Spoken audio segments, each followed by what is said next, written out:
Maria had always been in a hurry. She worked long hours at a corporate job, raced through meals, and lived on to-do lists.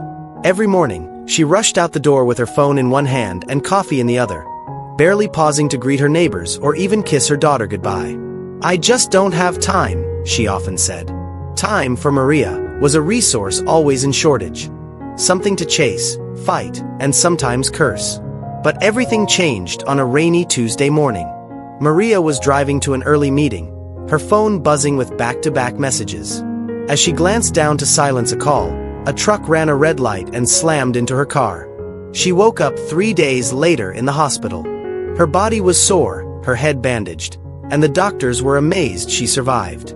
"You were seconds from death," one nurse said gently. "You've been given a second chance." That night, as machines beeped quietly around her, Maria stared at the ceiling in silence. For the first time in years, she was still. She thought about her daughter's drawings on the fridge, the laughter of her mother on phone calls she hadn't returned, and the neighbors she had never really known.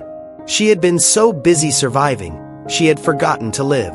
After being discharged weeks later, Maria returned home, but she wasn't the same. She resigned from her high-paying, soul-draining job and found a part-time role closer to home. She started waking up early, not to scroll through emails, but to walk with her daughter to school.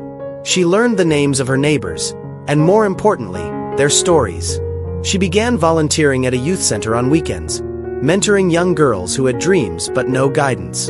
"I'm living on borrowed time," she would say when people asked about her transformation. "And every borrowed hour must count." Maria started organizing time clinics in her community, where people came to learn how to manage time with intention. She taught them that time isn't just minutes on a clock, it's life itself.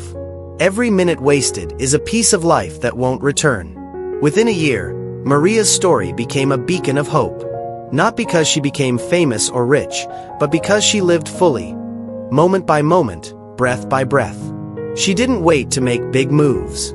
She made small changes with big impact, listening fully when someone spoke, giving without expecting back, resting without guilt, and showing up when it mattered.